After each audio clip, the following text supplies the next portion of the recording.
চমেক হাসপাতালে অর্থোপেডিক ওয়ার্ডে নতুন অপারেশন থিয়েটার চালু হয়েছে।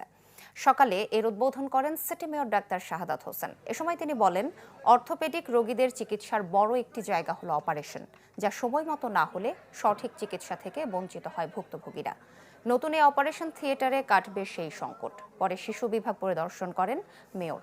বলেন, হাম নিয়ে ভয়ের কারণ নেই, সব প্রস্তুতি রয়েছে।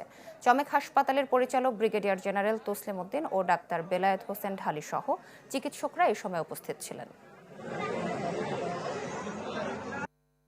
ইনশাআল্লাহ সবাই প্রস্তুতি নিয়ে আছে এবং আশা করি এখানে মিসেলস নিয়ে যে কথাটা এসেছে, এই ধরনের কোনো ম্যাক্সিমাম রোগী নেই। এখানে একটা রোগী আমরা দেখতে পেয়েছি এবং আরেকটা রুবেলা রোগে আক্রান্ত একটা রোগী। কাজে এখানে ভয়ের কিছু নেই। এই ধরনের ডিলে সার্জারি যদি না হয়, আমরা এই ধরনের আনওয়ান্টেড যে প্রবলেমগুলো হওয়ার কারণে আমাদের রিহ্যাবিলিটেশন প্রসেসটা দীর্ঘায়িত হয় অথবা একটা পরিবার নিঃস্ব হয়ে যায়, এই জায়গায় এসে আমরা মনে করি আমাদের যে দায়বদ্ধতা চিকিৎসা সেবা, এই দায়বদ্ধতার জায়গায় আমরা আজকে হলেও কিছুটা হলেও আমরা দায় মুক্তি দিতে পেরেছি। নগদ নিয়ে এলো হার না মানা হার অফার। সর্বনিম্ন 10,000 টাকা রেমিটেন্স নগদে পাঠালে থাকছে স্বর্ণের হার জেতার সুযোগ।